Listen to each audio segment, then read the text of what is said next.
All right, what's going on? Oh man, it's been some time. You know what time it is. It's another episode.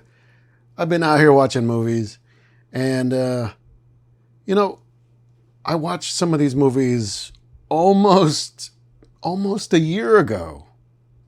I've been saving them up. For what? I'm not really sure, but I want to do some catch up here. Because look, the last episode now has been a month or more. I don't even know now. But I'm recording this because I've kind of got to a point where I really want to get to a specific episode with specific films. And these are kind of in the way. I've just been like holding on to them, maybe to find a group or a way to talk about all of them together. I don't really know that that's going to happen, but we'll give it a shot. We're going to go all the way back to October of last year now, around the holiday season. You know, normally around that time of year, I'll watch some horror films and kind of get into the mood. You know what I'm saying? Like, it's just Halloween season. It's time for horror. And I did an episode on the found footage, the franchises built around found footage genre, and these were some other films that I saw at the same time, but they didn't really fit in that, so I just kind of held on to them for a while. Let's just go through these. When Evil Lurks, Clown in a Cornfield, let's see, Dangerous Animals, The Autopsy of Jane Doe, Smile and Smile 2, and then, we're changing gears here. We get into 2026, and these are some more recent films that I was either impressed with or not at all impressed with. And we're talking Project Hail Mary, Crime 101, The Hand That Rocks the Cradle, the I guess remake, right? The Housemaid, Send Help, Primate, Mortal Kombat 2, and the most recent film I've seen here, Obsession. That early section of films, all those horror films, When Evil Lurks, I think it's really interesting. It's a Spanish language film. It's from 2023, and it's got a really interesting premise of this is like, it takes place in like a rural or like a village in Mexico, and the idea is that there's this almost sort of a curse that is, it's a mystery at first, but it does start to kind of take over different people in this place, in this village.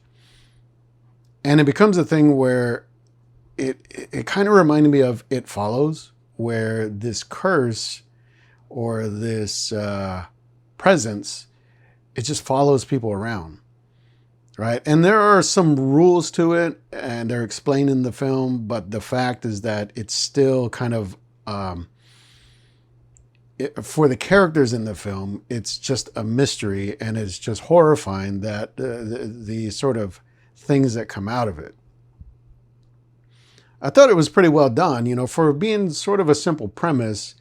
It does work, and there is a lot of tension, and there's even some pretty graphic moments in it that really speak to the title, the idea that evil, it's not just someone doing a bad thing. It's more than that. There is some other sort of mystic nature to it that is maybe a little hard to put a finger on and maybe a little hard to understand. But when you're confronted with it, what do you do? And so the film really tackles that in a sort of metaphorical way, but then also in a really kind of practical way of like, these characters just have to they have to get distance from this, and they have to somehow avoid it. So I thought it was really well done. I'd actually like to see it again, because there are some moments in it that are kind of surprising. Like, they kind of catch you, I don't know, off guard, but they really do kind of hit you over the head. The other ones here, Clown in a Cornfield, the title alone just says, like, is this like some low rate Shudder, just half attempt at a horror film, like a Friday the 13th kind of thing or whatever. And I mean, it's an interesting thing because I think this is from 2025, so it's not very old. But it is another one of these films that is in the horror genre, but it's also blending in elements of comedy and this really kind of dark humor and dark sort of, I don't know, almost cynical kind of approach to the characters and what the characters are and what the villain in the film really is. And a couple of these other films also kind of do that. But this one is one that, I mean, the title just tips you off of like, this isn't truly like a serious horror film. This isn't The Exorcist, you know? This is really something that is it's kind of winking at you. It's kind of having fun. And it's still trying to say something, I suppose, but it's more just for entertainment. And look, I could go into the plot of it. I kind of don't think it really matters because the title is the plot, basically. There's a killer clown in a cornfield, and there are these people in this small town that are trying to just avoid it and really can't seem to do that, and they just get hacked into pieces. Who the clown is or what the clown is, that is the mystery of the film, and it gets revealed in the end. And I got to say, the answer was a little bit of a shocker, but still, it kind of speaks to the sort of attitude with this kind of film, that it's not taking itself very seriously. Another one here, Dangerous Animals, this is one that does play it very straight, right? It is about it's about a young woman who is, or it's about a couple really, that they go out on this boat with this guy who is, I said it in the previous episodes, and I've said it for years, even before this podcast, but unfortunately, I feel like I have to say it again, with this film maybe being an exception. Jai Courtney has been pretty much the kiss of death for any film he's been in. For whatever reason, I'm not saying it's him. Seems like an okay guy. Seems like an okay actor. But just doesn't seem to make it work when he's in a film. Now, this is the one. This is the exception, I think, where he really leans into this character who is basically a psychopath who takes these two people out onto the ocean and just proceeds to torment and torture and try to kill them. And yet somehow they have to try and survive or make their way back to land. And there's a sort of diabolical nature to not only the premise, but the character himself. And Jai Courtney really does make it work. I gotta say, this film works because of him. There's really nothing else in the film. The premise itself, it's kind of inventive, kind of a different spin on some things we've seen before. But this film, he makes it work. It is tense. It is terrifying. It even does have some really kind of dark humor in it also. But I think it's successful in that way of, it's pretty much a one-trick pony, so it's all about the personality on screen that carries the whole thing. And Jai Courtney, got to give it to you, bro. You made it work. The film it's fun. It's also scary. It's also suspenseful. And it's one of those things where you kind of wonder, like, how far could this be from reality, this whole situation? Another one here, The Autopsy of Jane Doe. This was one that, it reminded me of another film from years ago, and I can't remember the title of it, but there was a film where it was like, what was it? It was like a dead girl, a young woman, and the characters were having to confront what to do with her. And this film is kind of that. It's these two coroners that are dealing with this young woman who's brought in. She's on the table. They're doing their job. They're trying to figure out what happened to her. And just weird things start happening. They start seeing things on her, or, that look like may have been the cause of death, or, her sort of what happened to bring her to this place. And they're trying to piece it together. They're doing their sort of detective work, right? They're medical examiners. They're examining. And yet it becomes clear like there's something else going on. And, the thing I didn't really suspect is that it goes into like real supernatural territory. Like there's like some sort of ghost or presence or whatever in the mix. For me, that just kind of took me out of it. I really thought it was going to be much more, I guess, clinical or grounded in reality in terms of this is the victim of maybe some sort of killer or some sort of abuser. And these two medical examiners are going to have to really piece together everything. More like a procedural crime thriller, I guess. And this really does go off into left field. It becomes something entirely different.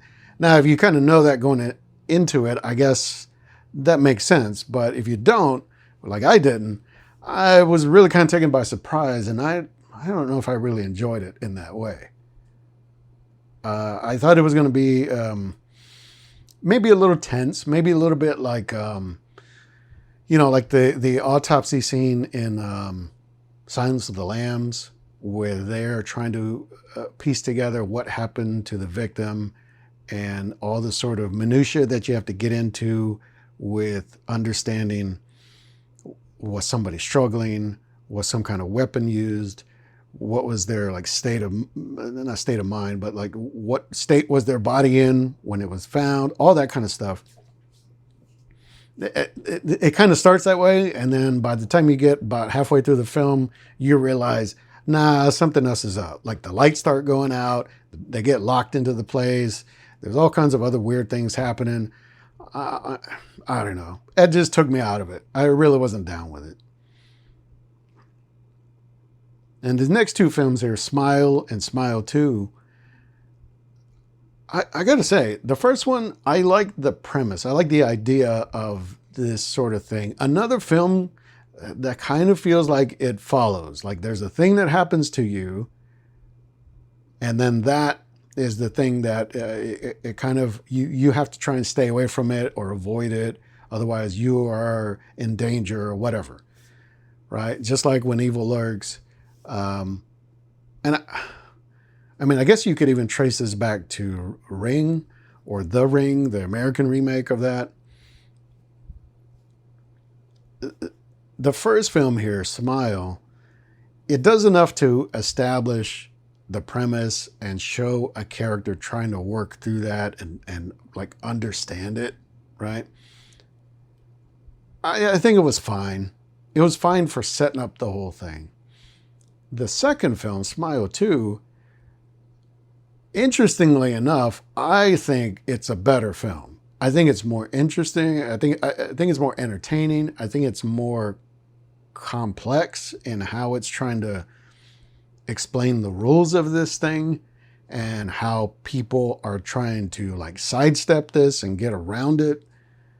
And all of these sort of like what ifs, like if this was a real thing that happens, how does somebody handle it? How do you try and get around it? And so I think Smile 2 is more fleshed out. It feels more like a well-rounded film. It's also got this kind of interesting premise that it's taking place with the main character is a pop singer, and part of this is revolving around her show and maybe like a fan that's involved with this, and all the people that are around this person, that this whole threat of the smile basically can come at her from any single person around her. So there's another element of paranoia and anxiety that comes with that. And so the main character here, played by Naomi Scott, who I feel like I've seen her in some other films, I don't know, but she really kind of works this angle, like really makes a meal out of the sort of fear and the terror that this character is in. More so than anything in the first film. I think the performances all around in this Smile 2 are just better. The filmmaking is a little more inventive. And I think the sort of complexity of the rules of what this thing is make, I don't know, it just feels better. It feels like it's more thought out. So I got to say it. I like the sequel better than the original. Can you believe it? Now, if we get on to these others that we start getting into 2026, Project Hail Mary. Hey, can I tell you, this is a really great film. You've probably seen it, or maybe you haven't. Maybe you don't know what it is. I know it as a book based on a book by Andy Weir, the author who wrote The Martian, and what was the other book? Artemis. He wrote that. And this film, I got to tell you, it's surprisingly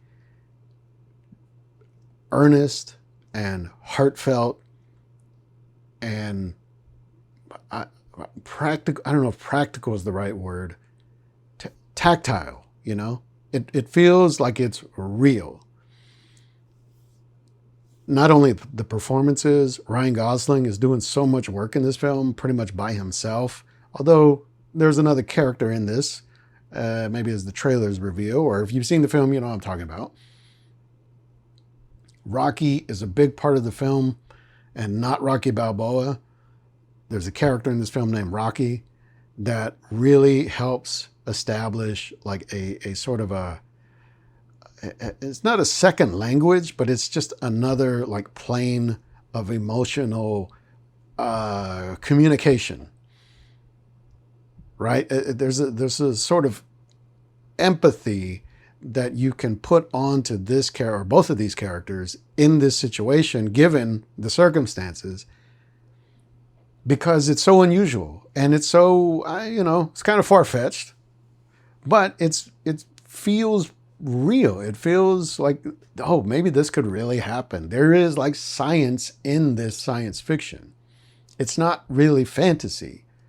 There is an element of fantasy to it, but if you were looking at 0 to 100, I'd say it's probably like 90% science and 10% fantasy, if that is a thing. So with all of that said, it's like, still do that, but make it entertaining. And this film has that. It's got suspense, it's got laughs, it's got some really kind of heartfelt, like emotional moments in it that one of them in particular I just did not see coming. There's like a pretty big like betrayal amongst the characters, back home, and the film kind of works in present day and flashbacks, and like how this character got to this moment and then what he's actually doing in the moment. And it really works in that way. And the thing I thought about is it's rated PG. It's a very kind of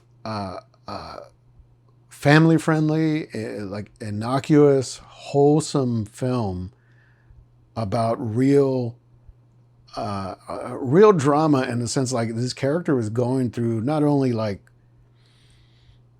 the circumstances he's dealing with of being like alone in space and maybe having to save the world, but also the sort of moral obligation of what does he value and what do other people value about him.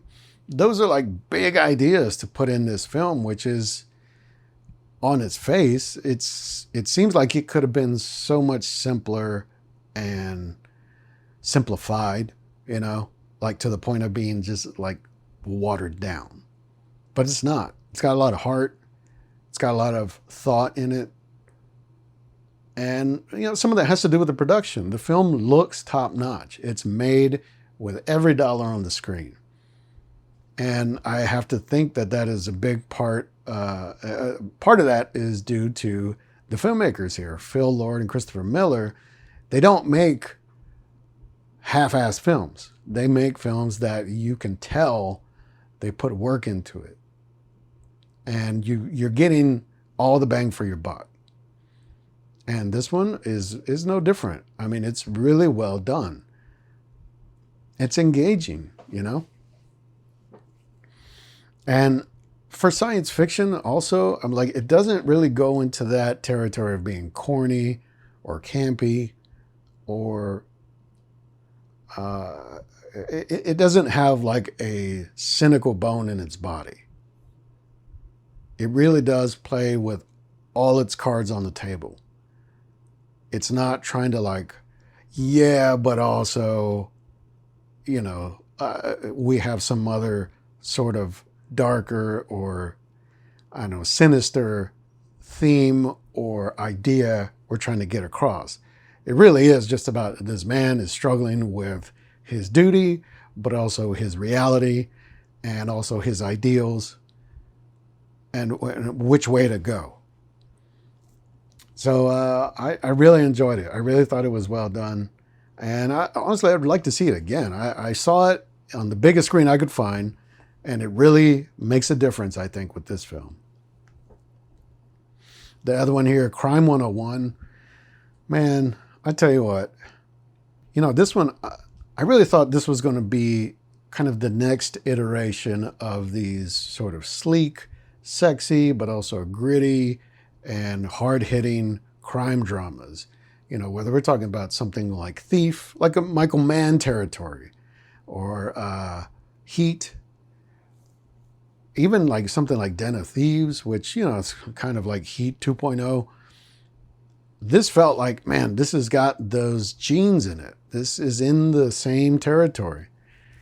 And it's trying to do it. You can see it's trying to put the work in, but there are things that just are not connecting. It has to do with some of the characters, not necessarily the performances, but just some of the characters and what they're doing, some of the decisions they're making. This one just doesn't really work for me. Chris Hemsworth, I feel like outside of the Marvel stuff, I just feel like he's kind of all over the place. He's found a few little lanes, a little pockets to get into, but nothing that I think is really showing his strengths, you know? I really liked him in Furiosa, but I feel like that's a one and done. And, you know, outside of that, I mean, there's not a lot that I feel like Chris Hemsworth has really gotten his teeth into yet. And I'd like to see him do something like this and really make it work, really just rock it, you know? I feel like this was similar in the way I remember Black Hat being, which was a Michael Mann film, is just some odd choices. Maybe some of the story elements were just kind of whatever. And it just didn't come together. This next one here, The Hand That Rocks the Cradle. Look, this is a film, the original film came out in the 90s. And I remember that being a thing. And I remember it even at the time being a little so-so for a horror film or a thriller, I guess. Not really a horror film. This one, I mean, the first question I ask is, who asked for this remake? Like, this is, it just wasn't necessary.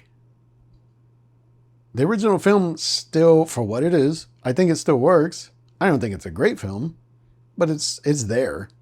So let that be there. Why remake it? And then why remake it kind of badly?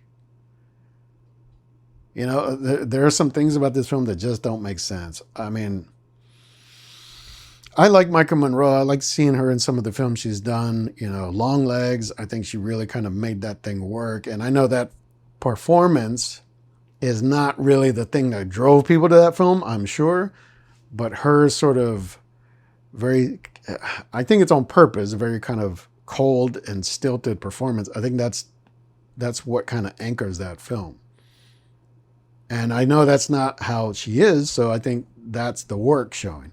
This one, I think she's trying to maybe pull the same kind of thing of like, I'm going to like stay like still. I'm going to underplay it and let the story do the work. And I just don't think the story is there. I mean, it's not great. Now, on the other hand, this film, The Housemaid, is something that honestly, it feels very much like in the same ballpark. you know, if you look at either like some of the imagery or the promotional stuff, or maybe even the trailer, you might think, isn't this just like The Hand That Rocks the Cradle? This is a film that I gotta say, this is Paul Feig, who has done, like, he got started in comedies, but he did do the what's the film with the two girls, with their friends but they're not friends, A Simple Favor, and that is much more of like a thriller or a mystery or whatever. It's a drama, and I think this is the next one in that series, and that, let's say in that vein, not a series, where you're watching a drama and yet there's a sort of mystery to it. There's a real kind of suspenseful element of like, what is going to happen to these people? And then this film does, like, I don't know, it pulls like the trifecta. It gets 3 different reveals or twists or whatever, all in the same film. And they're basically all in front of you the whole time. So if you're kind of half paying attention, hey, this is actually pulling the trick of surprising you 3 different times. And even if you are paying attention, I'm pretty sure you could spot one of the surprises coming, maybe 2 of them, but I don't know about the 3rd one. And that's not easy to do. You know, if you're watching this film and you're thinking, oh, I know who the antagonist in this film is, I know who the protagonist is, by the end of the film, you'll be all upside down on top of your head. It will throw you some curveballs. And I think that's good. That's inventive. That's fun to watch. And I think, you know, it's also doing all of that while commenting on things, commenting on the sort of class disparity, the economic times that we're in, on the differences between men and women, the differences between married couples and a single woman, right? There's so many different things that it's kind of laying in there. And it's not like being preachy, it's not heavy-handed, but it's all in there. It's built into the story. And yet, the 3 characters in this film, Sydney Sweeney, Amanda Seyfried, and Brandon Sklenar, they all have elements to them that you don't see at first. And then as the story goes on, you realize new things, and you find out that things are not what they thought, or things are not what you thought they were. And there's a whole other side to it. So, you know, I got to say I enjoyed it. I really didn't think it was going to be much to kind of look at it. I thought, oh, another Hand That Rocks the Cradle. Not really interested. But this really turned out to be something different, something much more entertaining, at least, than I expected. The other 2 here, Send Help and Primate, I want to talk about these for a second because I feel like these are kind of similar. They're not at all the same premise or the same type of story, but the thing that I think makes them similar is that they play with this sort of level of violence and I want to say action. Action, I don't know if that's the right word. But there's a certain amount of things going on in this film that I feel like would make sense in just a straight up thriller. Or even a horror film. But both of these movies have, again, it's like Clown in a Cornfield or even Dangerous Animals maybe. There's like some really strange, weird, twisted humor in these films. And look, Send Help is Sam Raimi, who's known for this. This is his thing. Going all the way back to the Evil Dead, right? All the way back to, you know, almost, 40-something years ago. This is something he lays into most of his films. There are a few that he's made over the years that don't have any of this. But the ones where he really leans into genre, Send Help, this is it, right? It's got pretty graphic violence in it. It's got a lot of sort of terror and suspense that these characters are dealing with these situations. In this case, you've got a woman who works for a company and her boss is this younger kind of hotshot asshole guy who really kind of takes her for granted, kind of overlooks her, kind of doesn't think she's much of anything. And they're on this flight, private plane. Plane goes down. The two of them are the only survivors of the plane crash. They wash up on this little island. And they have to somehow survive. Now, meanwhile, the woman, played here by Rachel McAdams, she's more resourceful. She, what was it? She like auditioned at one point to be on Survivor, and they were clowning her for that.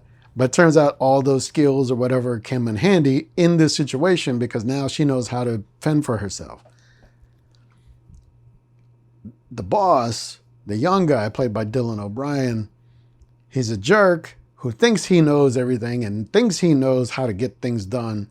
But when it comes down to it, he doesn't know shit because he's stuck on this island and he's laid up with like a busted leg or whatever it is. And he has to depend on her.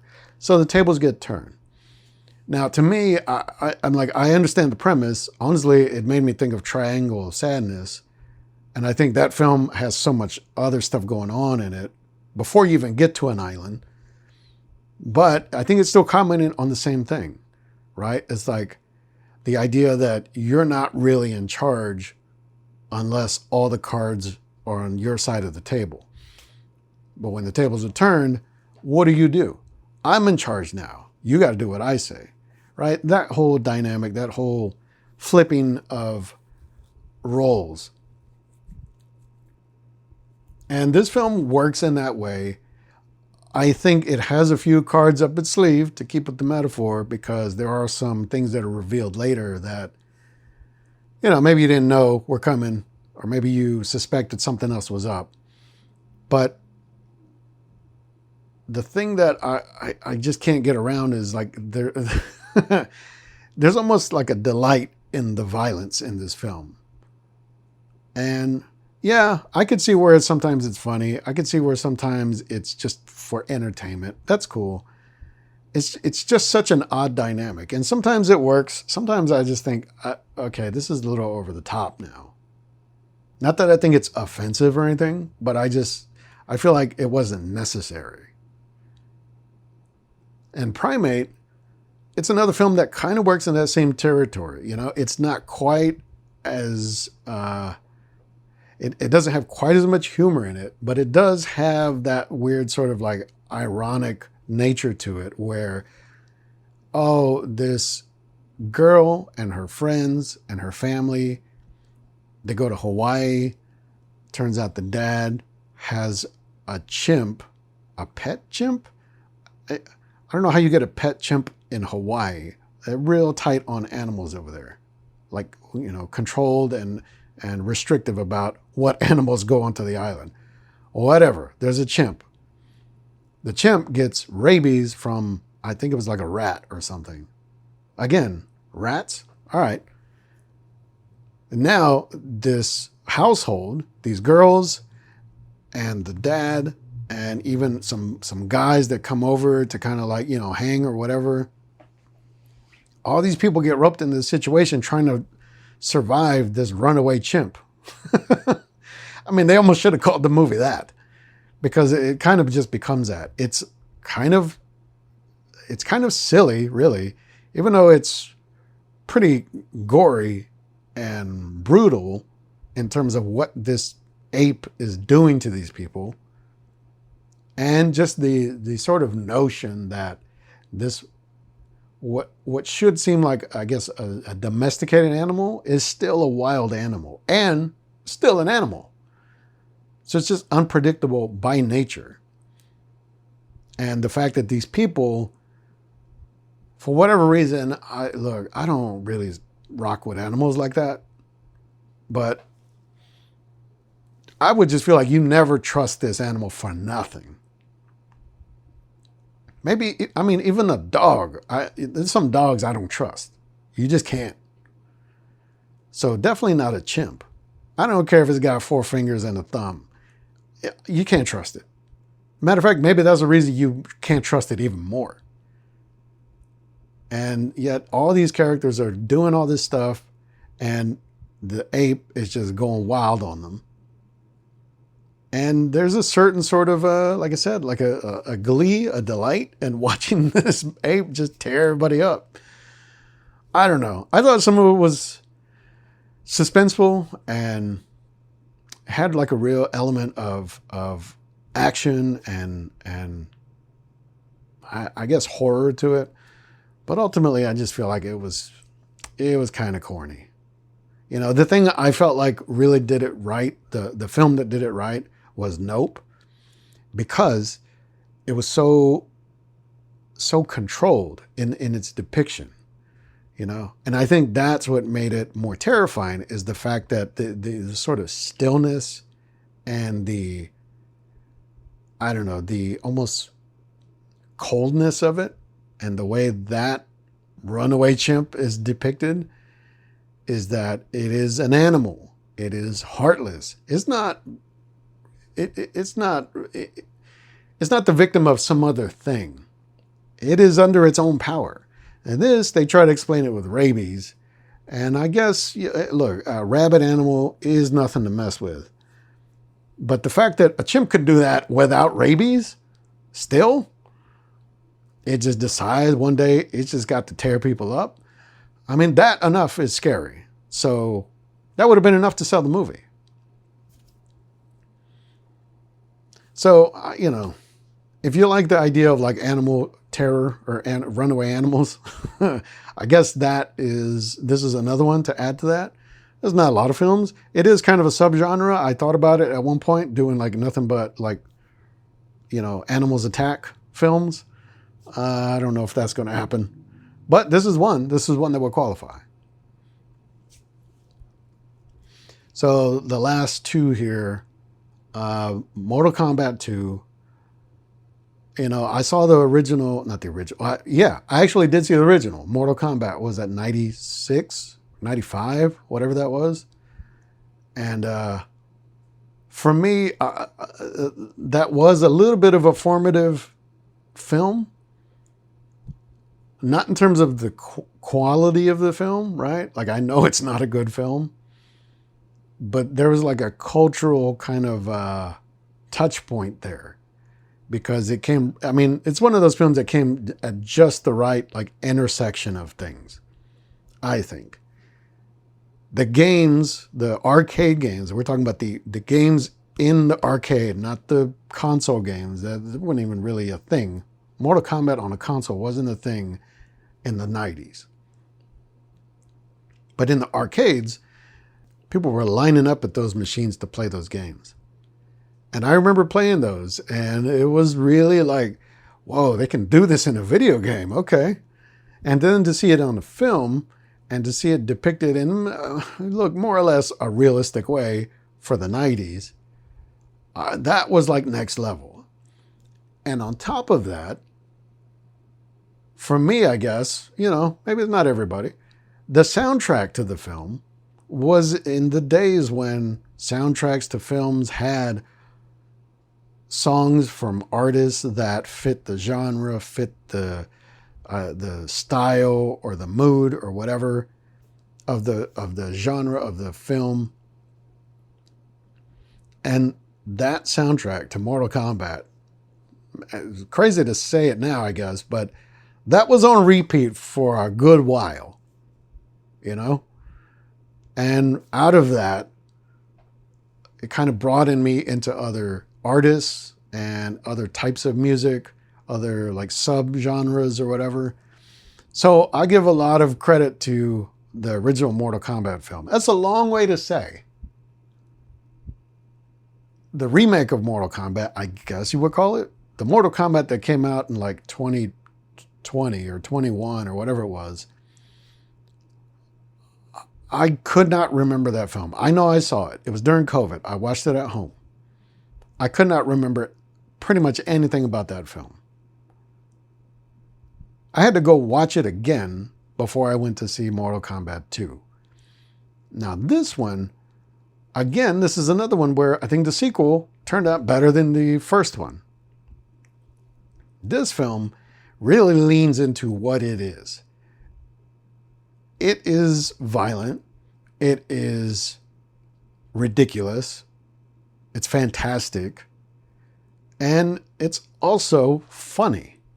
It's got some real chops in it. And it's got that sort of delight in the just graphic nature of what it is. Of course, it's got the lore. It's got all the like backstory for these characters, which, I had to think. I'm like, I don't remember any of this in the arcade games. And I guess that has come out over the years, whether it's in some of the other movies that came out, or maybe in some of the later video games, like on the consoles or whatever. None of that was really in the games that I played.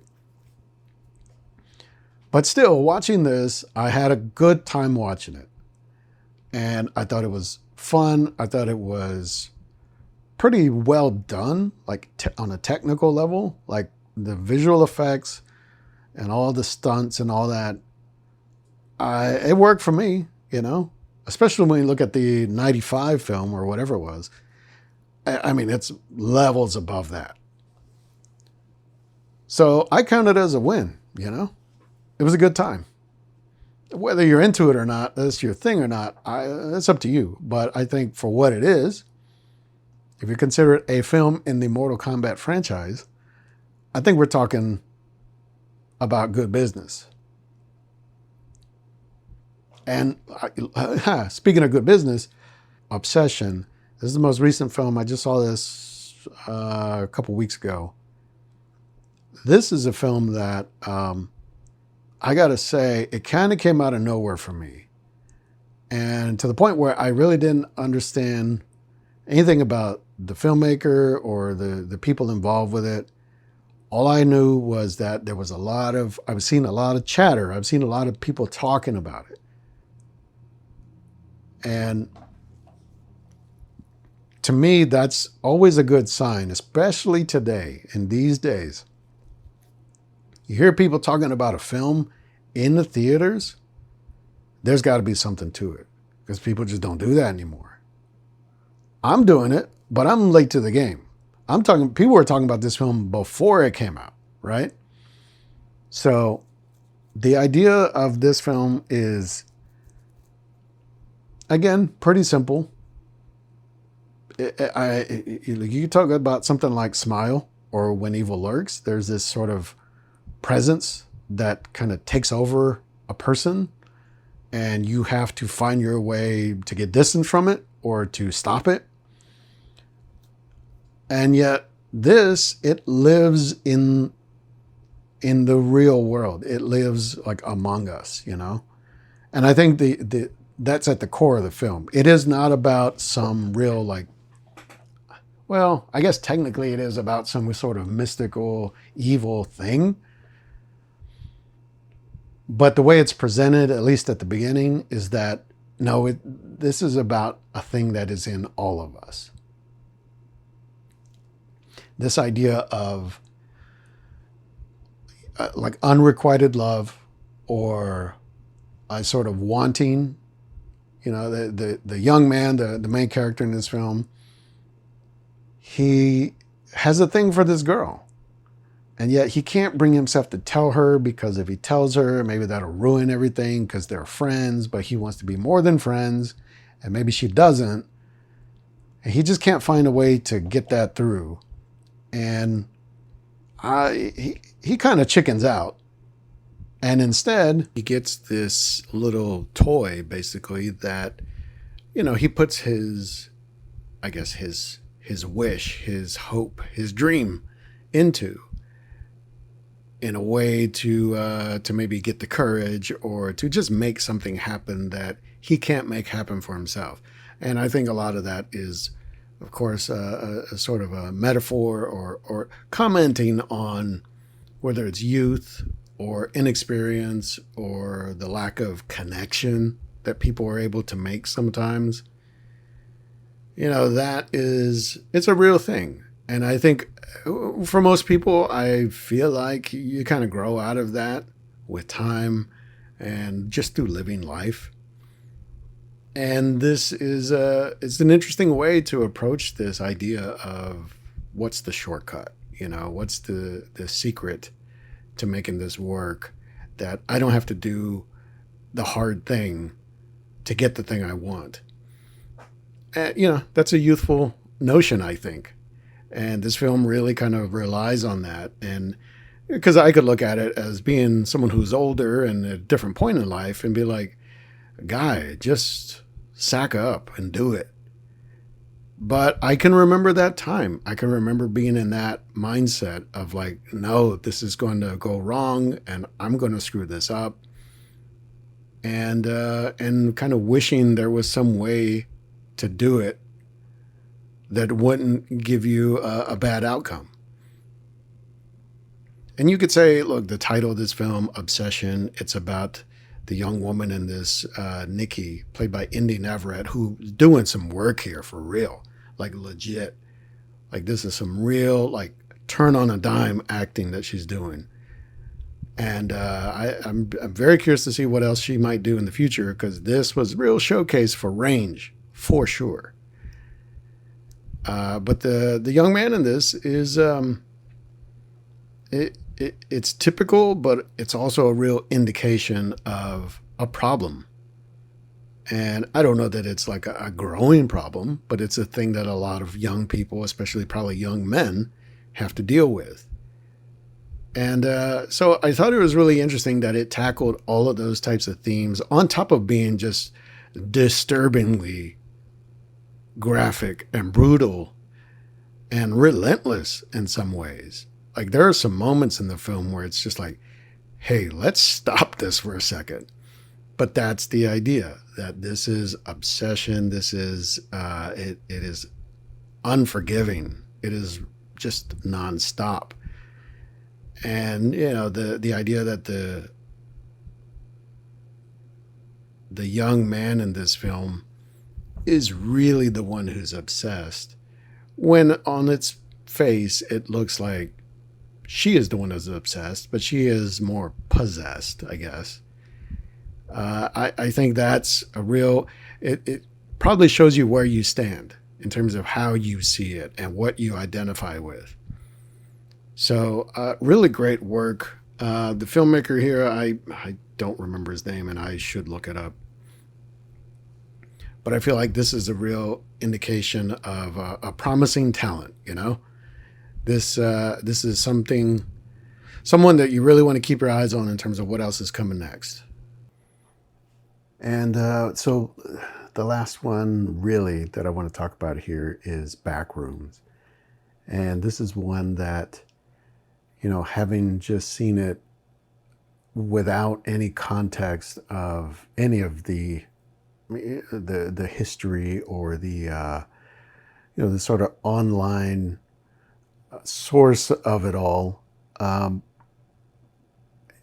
one hand, it was sort of, it was interesting, it was engaging, it was sort of puzzling, and I'm sure that is all by design. And I could tell it had some emotional kind of weight to it. I know there were some themes and some ideas that we're trying to come across. And I think the sort of setting of it, the way the story is told, I think that has a big part to do with it in how effective it is. The thing that I think really takes away from the film is any moment, any time that we, the audience, are outside, like out of the backrooms in the world. And we're following the main character here, who honestly I don't remember his name, but it's Chiwetel Ejiofor.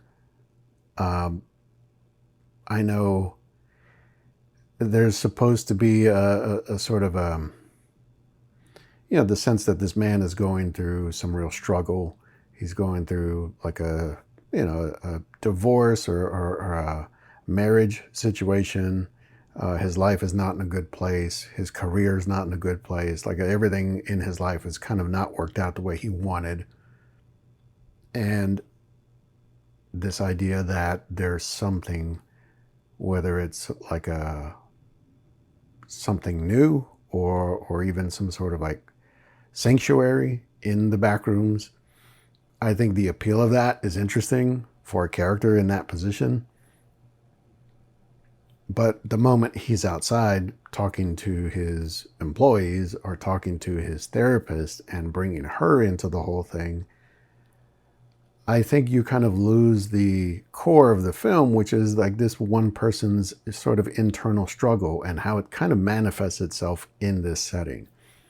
And from what I can see, it's like that's not really what this is about in the bigger picture, but that is what it seems like this one film is about. You know, I'm sure the idea, the whole concept of the Backrooms is something much bigger. Clearly, there's some stuff in here with like some scientist. Mark Duplass shows up, and you don't really know who he is or what his involvement is, but clearly there's other stuff going on. Kind of gives me like real like Dharma Initiative kind of things. And I just feel like I wanted to kind of sit and stay in that area, in that part of the world of this story more. You know, that I think that is what the film does. It's not scary. It's not really a horror film, but it is more of a mystery, and it is just unsettling and surreal. You know, I came out of it thinking this feels more like David Lynch than, Wes Craven or some other like hardcore horror filmmaker, or Curry Barker, for instance, right? This is not that. This is more about sort of the maze within one person's head and how it can be unusual and strange and confusing. Not necessarily scary, but sometimes scary. Sometimes just off-putting, unsettling. And visually, I think the film does a really interesting job of creating that mood, creating that atmosphere. You know, if you've ever been in a building of any kind, really, but especially like a warehouse or even like an office environment, like after hours or when everybody's gone, there is a strange sort of sense, like a sensation that you get. And it's not because you're alone necessarily, but it's because you know this is a space where other people should be. And the moment you see something that looks just off, that's when it can really start to affect you, right? Because it's like, it seems okay, even though it is unusual, but the moment that there is real, like an anomaly, that's when it kind of sets off red flags. And I think the film does some of that. You know, of course, there's a lot of special effects, visual effects in the film to make all that work, but the fact that it was done pretty convincingly and it really led into or was crucial to the story, I think that's the important thing. So I think it was an interesting film. I'd be curious to see if there is other stuff in this world, let's say. I don't really want to do all the deep dive in all the YouTube or the background of it, but maybe another film in this universe with a different character or a different situation. That might be interesting. Look, all of these films, they've been great. They've been fun. Some of them more fun than others. Some of them not so fun. But I still enjoy watching films. I don't get to do it as often. I don't even get to do it every day anymore like I used to.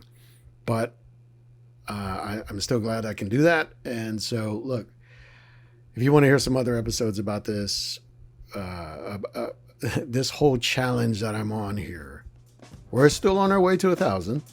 I'll say that. It's moving a little bit different pace than it used to, but we're still on our way. Go to filmstreak.com. You can find other episodes there. And hey, until next time, you know what it is. You know what to do. Go watch something new.